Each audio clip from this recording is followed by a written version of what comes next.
Walker. Thank you, Mr Deputy Speaker. Mr Deputy Speaker, I can't support this legislation tonight. I can't support criminalising a parent for seeing a child in the park over the coming months. It's not within my DNA to do that. But, Mr Speaker, of course I will follow the law and respect the law. You have the argument in the House of Commons, you divide, you're on the winning side or the losing side, and I will be on the losing side. There is no doubt of that. But I do not wear the fact that I will support the law with great virtue, because it's so easy for me to comply with the law, isn't it? It's so easy for most people in this House to comply with the law.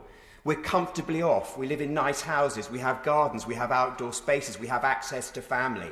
The same applies to those journalists who fill our TV screens every night with their wisdom and wit about how people should comply with these regulations and how they sneer at those that can't.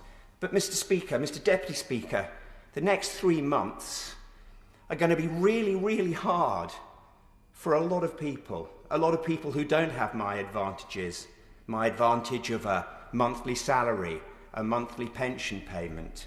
These are people who are going to be worrying about their jobs, about their future, about their mental health, about their family relationships, because they will miss people terribly, or they will be in very small environments where apparently they can only leave to exercise once a day, and then, sadly, some of these people are going to break, and it's going to be too much for them. And that is when we in this place, the journalists up there with all their privileges, instead of sneering and dismissing them, instead of calling them covidiots, should show some compassion and understanding, because we should wear our advantages and privileges with great humility. I don't want to hear from another constituent who's having a good lockdown. I'm really pleased that you are, but my voice is for those who aren't.